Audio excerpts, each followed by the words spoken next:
देखो हम लोगों को आज पढ़ेंगे, क्या पढ़ना है हम लोग को? आसान तरीका से निबंध लिखना है। ठीक है, आसान तरीका से क्या लिखना है? निबंध लिखना हम लोग को सीखना है। निबंध तो सब कोई लिखते हैं लेकिन तरीका से नहीं लिखते, है ना जी। सारे कंटेंट को एक में पेश कर देते हैं, है ना।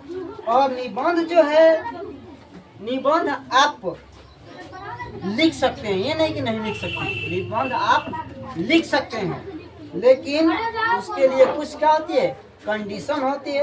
यदि आप निबंध लेखन कला जानते हैं, आप क्या है निबंध लेखन कला जानते हैं, तो क्यों नहीं आप निबंध लेखन एक नहीं लिख सकते हैं। निबंध लेखन एक क्या है? कला है। क्या है? कला है। और निबंध सबसे पहले आपको यह जानना चाहिए, सबसे पहले आपको यह जानना चाहिए कि निबंध क्या है। सबसे पहले आपको क्या जानना चाहिए कि निबंध क्या है बाबू? छोड़ दो। निबंध क्या है जानेंगे तब ना हम कुछ करेंगे जी। जब हम किसी मरीज का बीमारी का ज्ञान पता ही नहीं है और उससे हम क्या करें? दवा दे, तो फिर तो देने से कोई फायदा है नहीं। सबसे पहले उस बीमारी के बारे में जानेंगे, उसी प्रकार सबसे पहले उस निबंध के बारे में जानेंगे। जानने के बाद निबंध किसी विषय पर लिखिए। निबंध किसी विषय पर लिखित रचना है। निबंध क्या है? एक लिखित रचना है। क्या है? लिखित रचना है।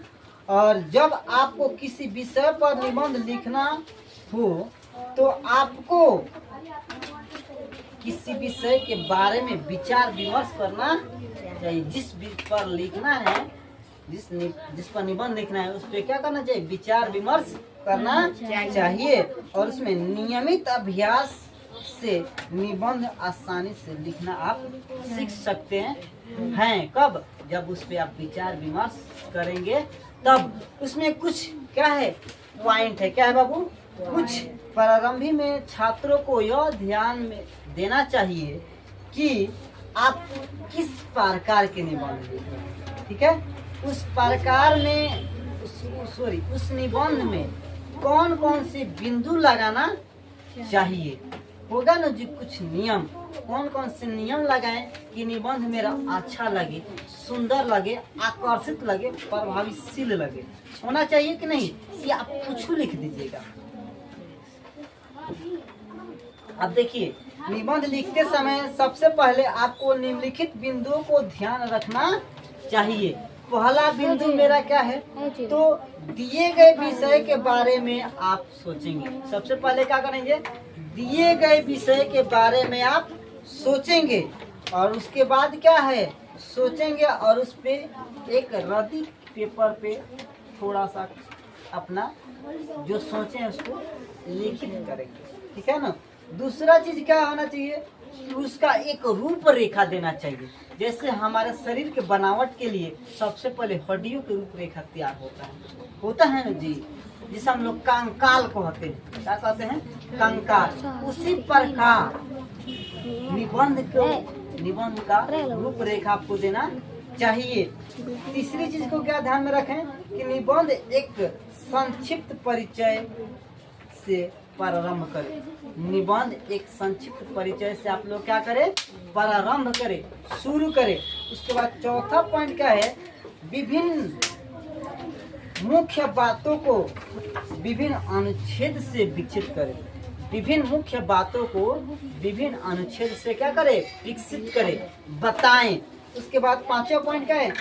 निबंध को एक छोटा अनुच्छेद से समाप्त करें। निबंध को एक छोटा अनुच्छेद से समाप्त करें। और निबंध में छठवां पॉइंट क्या है? निबंध में जब भी आप भाषा का उपयोग करें तो सरल भाषा का प्रयोग करें। कौन से भाषा का प्रयोग करें? सरल भाषा का प्रयोग करें।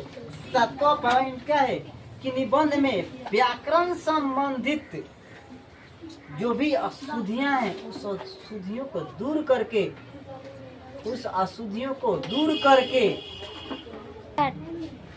अशुद्धियों को दूर करेंगे और विराम चिन्ह का प्रयोग करेंगे, अशुद्धियों को दूर करेंगे और विराम चिन्ह का प्रयोग करेंगे।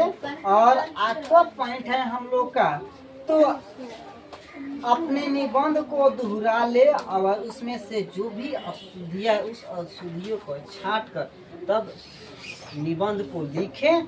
और निबंध जो लिखे तो वह आपका क्या होना चाहिए, वह प्रभावशील होना चाहिए, आकर्षित होना चाहिए, है ना, इंटरेस्टिंग होना चाहिए। आई बात समझ में? तब इस प्रकार से आप क्या करेंगे, निबंध लिखना सीखेंगे। आई बात समझ में? किसी प्रकार से निबंध लिख देना कोई बड़ी बात नहीं है। उसको किसी भी चीज को एक कंडीशन से लिखेंगे तो क्या होगा, वो अच्छा होगा। तो सबसे पहले मान लीजिए कि मेरे मेरा विद्यालय पर निबंध लिखना है। क्या लिखना है, मेरा क्या है, विद्यालय।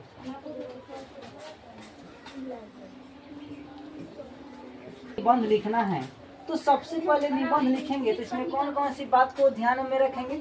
सबसे पहला पॉइंट मेरा क्या है, विद्यालय का परिचय। क्या होना चाहिए, विद्यालय का परिचय। परिचय का मतलब क्या है, विद्यालय का क्या नाम है, विद्यालय कहाँ है, क्लियर, इंट्रोडक्शन। दूसरा चीज क्या होना चाहिए विद्यालय का, कि विद्यालय की स्थिति क्या है, ठीक है, स्थिति क्या है। तीसरा चीज क्या है, विद्यालय की भवन।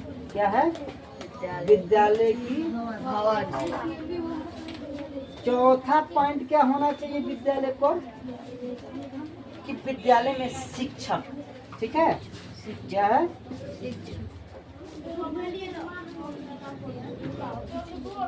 पांचवा पॉइंट क्या होना चाहिए हम लोगों का उसमें, विद्यालय में छात्र का व्यवहार, कंडीशन जो भी है। और विद्यालय में और चीज का हो सकता है, छात्रावास भी हो सकता है, पुस्तकालय भी हो सकता है। तो 6 पॉइंट क्या होना चाहिए,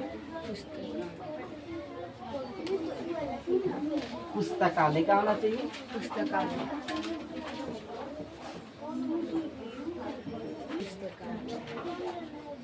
7वां पॉइंट क्या होना चाहिए उसमें, छात्रावास। क्या होना चाहिए, छात्रावास। ये 8वां पॉइंट क्या होना चाहिए उसमें, खेल कूद। क्या होना चाहिए, खेल कूद।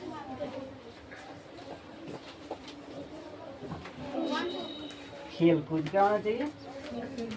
और 8वां पॉइंट के बाद तो इसमें 9 पॉइंट का हो सकता है आपका बोर्ड परीक्षा फल। क्या है, बोर्ड परीक्षा।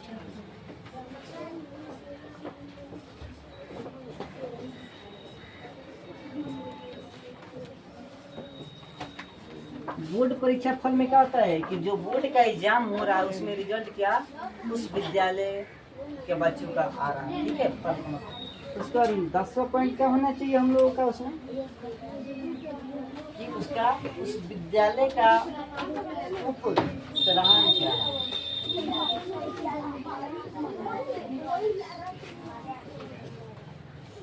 उप सराहना क्या है, बस समझ में। इतना चीज को आप ध्यान में रख कर या कोई भी पॉइंट है तो लिखेंगे तो क्या लगेगा, वह निबंध अच्छा लगेगा। या 9th का एग्जाम हो या 10th का एग्जाम हो या किसी ऑफिस में यूज करना, ठीक है, तो यह क्या होगा, आकर्षित बनेगा। क्या बनेगा, आकर्षित करेगा, आकर्षण करेगा, प्रभावशील बनाएगा, संवेदनशील भी बनाएगा। है बात समझ में? तो इससे क्या होगा, कोई इसको समझेंगे कि हाँ कोई अच्छा स्टूडेंट की ये लिखावट है। और यह 10th के एग्जाम में लिखेंगे, बोर्ड एग्जाम में, तो यह साथ में आपको साथ नहीं सकता है। यह 9th के लिए भी उपयोगी है, 10th एग्जाम के लिए उपयोगी है, 11th 12th और सारी ऑफिशियल कार्यों में उपयोगी है। जैसे आपका समय सारे काम कार्यों के लिए क्या है, निबंध उपयोगी है। मनुष्य का एक